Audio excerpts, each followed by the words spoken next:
California Assemblymember Shirley Nash Weber was born in Hope, Arkansas. Yes, Bill Clinton was born there too. She is the sixth of 8 children born to the late Mildred and David Nash. She was born to sharecroppers. By age 26, however, she was Dr. Shirley Weber with a BA, MA, and PhD in the area of speech communication from UCLA. By the age of 26. Her specialization is movement studies and Black nationalism, and she just built upon that early success. By age 23, she became a professor at San Diego State University while she was finishing her PhD, I presume. As one of the original faculty members, she has been responsible for the development of the Africana Department's curriculum and recruitment of faculty and students. She was administrator of the department in 2 stints. The department grew in national reputation and became one of the strongest undergraduate Africana studies departments in the country. But that's not even the beginning. In fact, in 1988, Dr. Weber was elected to the San Diego Unified School Board, where she served 2 consecutive 4-year terms until she retired in 1996. She made amazing progress and became extraordinarily knowledgeable about K-12 education. She already had great knowledge of higher education. She became very knowledgeable about K-12 education in these 2 stints. For her service, she's received numerous awards from a host of organizations, including the NAACP, the Urban League, Negro Business and Professional Women, California Women in Government, National Council of Black Studies, National Women's Political Caucus, and many, many others. This is a person who is extraordinarily accomplished. She's now an Assembly member from San Diego, and we're honored to have her as our commencement speaker. Dr. Shirley Weber.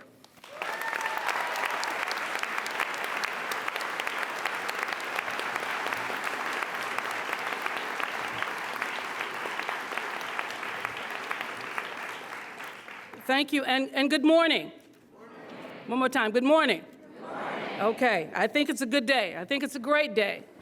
Obviously, it's your graduation, and you're to be commended for the hard work that it takes in order to accomplish the things that you've set out to accomplish, and knowing that there'll be lots more to come. To Dean Bradley and to the members of the faculty and staff who are present, thank you so very much for this invitation. I know the selection of a graduation speaker is a very difficult task, and I understand that you first set out to select the best and the smartest in your field, and the answer came back, no thank you. Then you said, at least we should have someone who's articulate. So you did that, and the response again was, got something else to do. Then you said, okay, well, at least get somebody to look good. And the response again was, no thank you. So then I received a letter from one of your faculty and the staff, and I said, okay. My staff said, why are you agreeing to this? I said, my God, I turned them down 3 times, and they kept coming back. What am I to do? Let me just simply say that I'm honored to be here. Graduation is a very special time, and I don't take it lightly. It truly is the journey of a lifetime for young people and for those and everyone else in the family. I commend your families because I know it takes a lot of love, takes a lot of support, a lot of listening to young people and listening to spouses and others when they're involved in an educational experience. I've been, as I said, an educator since I was 5 years old on the back porch of the projects in Los Angeles. When I got my first chalkboard, some of you don't know what chalk is, but anyway, it's like a whiteboard, but you know, you use, anyway.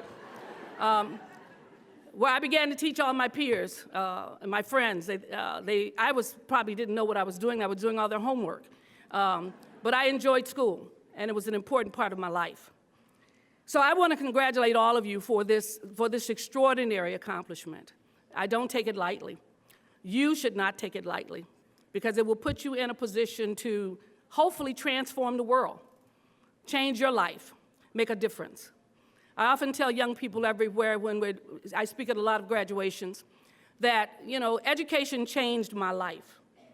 When you're born in the projects of Los Angeles, in the Pueblos, you come live in the projects. I was born in Hope.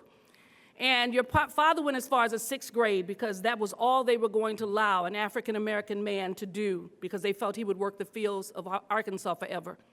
And so racism stopped him from going any further. And the same was true with my mother, who went as far as the 9th grade. But they came to California because California represented hope and opportunity. And they came here knowing that our school systems were good systems, that our University of California and our CSUs and our community colleges were basically worldwide known in terms of their ability to help people who didn't have the resources to get the education necessary.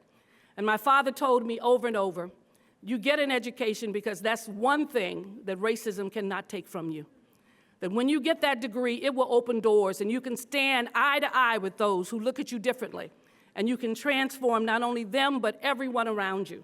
And so I commend you for the work that you're doing, that you put yourself in a position to really, really make a difference for so many. And you will not be able to, even at this point, imagine the journey that you will take. If someone had said to me, you're going to be an assemblywoman in California, I would have said, no way.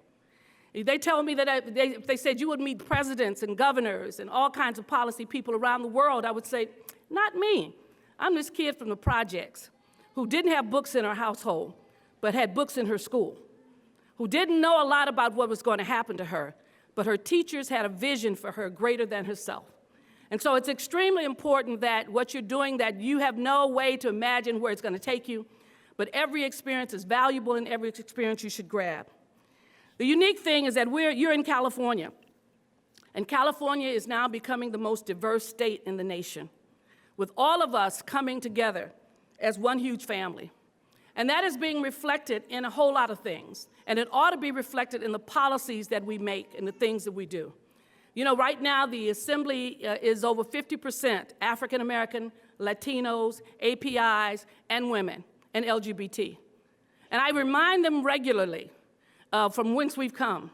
And I remind them that people sent us to the Assembly not to do what was done before by 80 white men, but what is going to be done by this diverse population that's going to be responsive to the needs of the people of California. And that with the numbers in our House, we can do anything we choose to do if we stay focused and get the work done at hand. So it's extremely important that you're here. A friend of mine talked about the fact that it's important to be at the table, to make the decisions, to be a part of it. He had a saying that always says, if you're not at the table, you're on the menu. And that is so true, so true. You will be the victims of all of those who want to eat. And so you have to make sure that you're in there helping to make the decisions that are extremely important. I'm not going to talk very long because I know you have a lot of things to do and you want to get your stuff done. You want to get your degrees and you want to get out and you really want to open up the world. And we now are at a crossroad, but I want to challenge you, the fact that you're at a crossroad. California, with all of its great things it's done in the past, I decided to run for the Assembly because I was becoming frustrated with what was happening to our universities and our community colleges and our CSUs. And I didn't think, and still don't really know, if people, the legislature fully understands the gift that we have in higher education, the gift that we have that is so powerful, that really has formed California into what it is. And I don't know if they have the sense of urgency that I have, that our K-12 system is failing our children, and that we also have to rescue that system if we're going to sustain this system. And so it becomes a constant struggle to talk about change and how we're going to make change. And so I really want to tell you a little bit about my journey in the Assembly. And I've been known kind of as a change agent, a person who never takes no for an answer, who somehow or another faces the biggest giants in California, which is the public safety lobbyist and the schools lobbyist, and look them eye to eye because of what I believe in and what I know California has the potential to become. I want to talk about change. Change in California. And change is not easy. Sometimes we have a bright idea and we think, that is so simple. But let me tell you, someone is invested in the status quo. Someone's making their money on it, someone has made their life on it, someone's made their reputation. And so when you start talking about bringing change, it is not an easy task. even in the face of all the negative things we see sometimes, as we saw the last couple of years with police brutality. Even with all of that, we had over 20-some-odd bills in the House to talk about body cameras and racial profiling.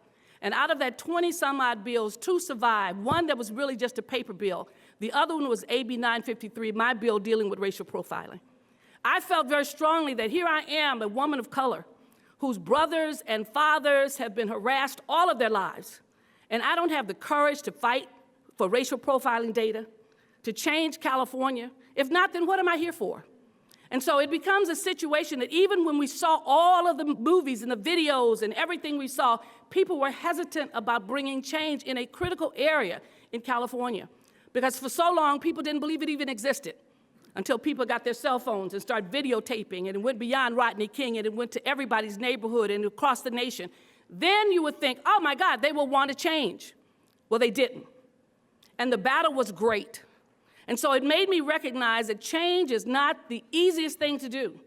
It is not the easiest thing to do. Even when you have all the data, even when you have the information, people want you to slow down. Don't go so fast. Give us time. Wait. And from generation to generation, people wait on our school systems to get better, on our police forces to get better, on our social service system to solve its own problems. We wait while millions and millions of people are struggling in poverty and struggling to get an education, struggling in one of the greatest states in the nation, and we're still waiting. I want to talk to you about the things that are important for change. When I was teaching at San Diego State, I often used a book that's kind of beat up and battered now. It's called From Poverty to Dignity, and by Hamden Turner. And this book talked about a lot of things and how do you bring change. But it talked about 2 things that were really important, and so I wanted you to think about change in the big C, and think about 3 things that have to exist for change to occur. 1, he talks about competence. 2, he talks about commitment. And 3, I talk about courage. Those are the 3 things that are critical to bring change. You see, it is extremely important that you're competent, that you have the degrees, that you have the material, that you have the information, because I can guarantee you that someone's going to challenge that information. They're going to challenge that data. They're going to challenge your knowledge and your ability to not only know facts, but to connect them together to arrive at a conclusion about how we bring change. And so you have to be good. You have to be very competent. You have to know your stuff. And although you've mastered this, there's so much more that you will learn about organizations and about agencies and about other data and how you collect it and how you use it and how you use that to inform the policies that you want to make. So it's going to be important, 1, that you're prepared, that you are competent and you're there. One of the things Hamden Turner talked about was so tragic was to find people in communities who really wanted to bring change, but they had no knowledge. They didn't know anything about the system. They didn't know who to call. They didn't know what door to go through. They didn't know how to deal with the data that was there. And many of them couldn't even read the data, but they had the passion and the drive for change. And so you need those who are change agents to also be highly competent. The second thing you need is to basically talk about commitment. Commitment is extremely important because without commitment, very little will happen. Ron Edmonds talks about the fact that we know everything, he says, we know everything there is to educate children in California or in the nation, everything. He says we lack one thing, and that's the will, the commitment to make it happen. And so as a result, we go in circles and circles and circles with more and more information, more and more data about what's going on because we don't have the will to bring the change. We don't have the commitment to bring the change. And I can tell you it is not something that happens easily and quickly. It takes a lot of focus and a lot of energy to actually talk about change and the commitment that's there. But without commitment, when you only have competence, you have people who have a lot of knowledge but won't do anything. Or you have people who really want to bring change, but they don't know where to go. Hamden Turner says when you put together competence and commitment, you have a winning team. You have those who not only know what to do, but who have the will to do it. And that's critical, and that's where you come in. Because you've got the knowledge. You've been adequately prepared in one of the best graduate schools in public policy in the world. So you've got that piece of paper, you've got that certification, you've been stamped on the chest. But the bottom line is, do you have the commitment? Do you have the desire to bring change? And that commitment comes obviously from where you've come from and how you see your circumstance and your desire to basically bring the same kind of opportunity and change for others. It is critical when we look at the policies that have been developed over the years, that most of those policies do not in any way address the needs of the people of California. When you think of things like the maximum family grant, when you think about all of those ugly things that we had in California, they were not a reflection of the people of California, but they were nonetheless the policies of those who were making them. And so it became important for us to talk about how do you bring change? How do you get the change that you want? And how do you make these things happen? It is truly, truly important that you are committed to bringing change. And many people are committed to themselves. I understand that. But there'll be some of you who will be committed to basically taking your degree, being the policy advocates, advocating and giving a voice to those who don't have a voice, and speaking up for those who need to have you speak up for them. I often tell folks when I stand up in the Assembly and fight for issues, it's not about Shirley Weber. She's got hers.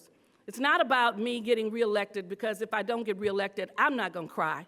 But it boils down to be me representing a group of people whose shoulders I stand on, who gave me an opportunity to be a voice for them, who allowed me to develop policy for them, and told me that I could transform California with better policies and better outlook and better opportunities for young people around the world. And so it becomes important that we see ourselves as change agents. So not only do you have to be competent and committed, the last thing is that you must have courage. You must have courage. You know, it's interesting when we think of Dorothy and the Wizard of Oz, and one wanted a brain, and one wanted a heart, and another wanted courage. One wanted courage. Why? Because Maya Angelou says, without courage, it is impossible to consistently implement your values if you don't have courage. Because someone's going to challenge your values, and can you stand up for those who you walk with every day? Do you have the courage to stop the racist kind of comments that people make? Do you have the courage to basically change the world? This is talking about having the strength of your convictions to basically stand up and to fight. I can tell you that it takes a lot of courage, because people want to basically stay as they are. I decided when I was a 23-year-old faculty member at San Diego State that those who lack courage, when I was untenured and brand new, those people who lacked courage during those years, they also lacked courage when they became full professors. It wasn't about not having tenure, and it wasn't about being insecure in your job. It was basically their makeup. They were people who lacked courage. They could not fight the battle. They could not fight a battle that they felt they might lose, and if they lost, then regroup themselves and come forward with another battle. Courage is something that you must have. And I can tell you there will be many who will be out to get you, who will attack you. So you have to have an understanding of self and an appreciation for who you are and how you got to where you are and what your commitment is. We passed AB 953, the racial profiling bill, last year. And I can tell you that there were many sleepless nights. There were people attacking me from every point of view that you could imagine. Even my colleagues in the Assembly were nervous and concerned because public safety didn't like the bill on racial profiling, that it was a national bill that would change data collection and hopefully change the trajectory of our police departments and their relationship with the public to give us the data that we needed, simply data. And so we had lots and lots of people complaining about me bringing this bill forward. But most importantly, I had the support of the grassroots people in the Assembly, the grassroots people who came to the Assembly regularly. We had a vigil that occurred for 24 hours for 3 weeks concerning racial profiling 953 to force the governor to sign that bill because he had decided he would not sign it. And it was really the will of the people. And I felt honored that the people had enough thought of me to basically have me carry this bill, to author this bill.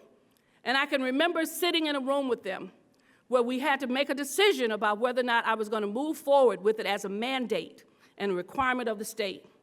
And in that room, folks had said, well, if you don't make it a mandate, the police will support it, the district attorneys will support it, and so forth and so on.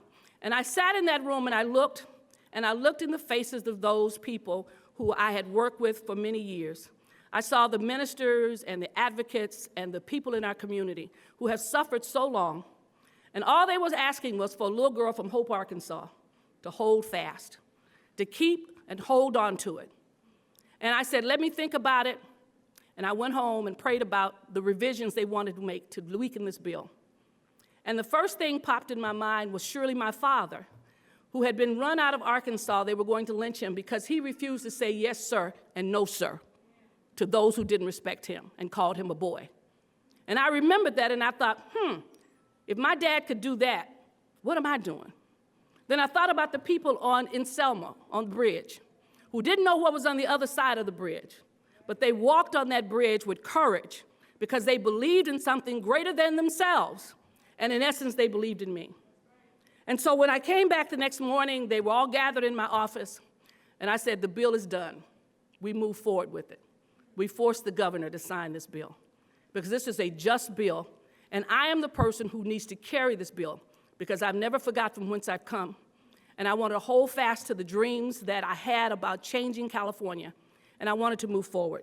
So I ask you to look at yourself and begin to recognize the necessity of courage, to think about all those who got you here and how you got here, to think about those who started this school, but also think about your parents and your relatives and your friends who fought so hard just to get you in this position, and that you should never forget from whence you've come. Never forget those who paved the way for you. Never forget that they are counting on you to be the change agent for them. They could never imagine being in this room themselves, but they're counting on you now because they've laid the foundation for you then to pull us all forward. I am truly honored that as we talk about the issues that are there, that you will take the baton from me and so many others, and that you will begin to talk about all those critical issues in California. The persistent achievement gap in our K-12 system has to be dealt with. Our governor says he doesn't believe it can ever happen. It has to happen because it happened for you and it happened for me. And so we have to begin to talk about the achievement gap. We have to deal with the issues of poverty. California has the highest poverty rate of any state in the nation, and yet we're the wealthiest state with the most beautiful homes and places that people live in, and yet we have deep poverty in California.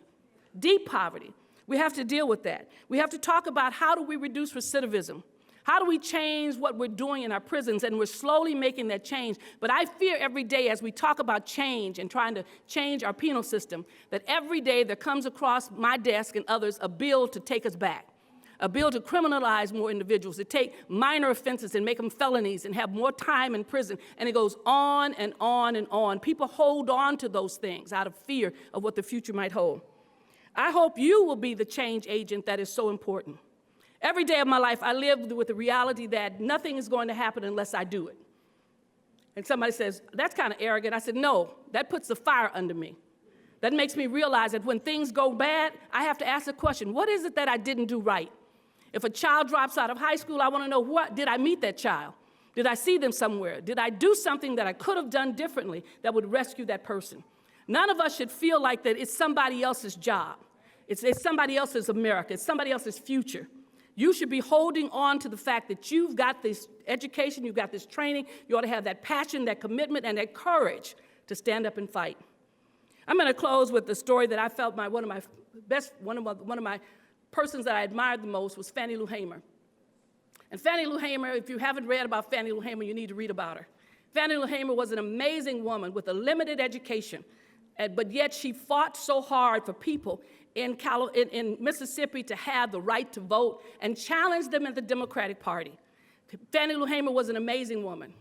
But she told a story once about an old man who everybody thought was so smart, and he knew everything. And these children had decided that since he knows everything, we're going to trick this old man. So we're going to go up to him and we're going to say, oh man, we know you're the smartest man in the world. And then they're going to have a bird in their hand. And they said, we got a bird in our hand. And can you tell us, since you're so smart, whether the bird is alive or dead? And the man looked, and so they went to the old man. They said, if he says he's alive, we'll crush him and show him that he's dead. But if he says he's dead, we'll open our hands and let him fly free because we're going to win this battle. And so they went to the old man. They said, oh man, you're the smartest man in the world. We've got a bird here in our hand. Can you tell us if he's alive or is he dead? And the old man looked at them and said, his future is in your hands. And that's what you need to understand, that when we talk about what is happening in California and what is happening in the U.S. and around the world, whether it's climate change or whatever it is, it's not somebody else's job. It is your job. The future of California, the futures of the universities, the future of the United States as we know it, the future of people in the world is really our business. That's who we are, and the future is in our hands. Congratulations. I wish you well. God be with you.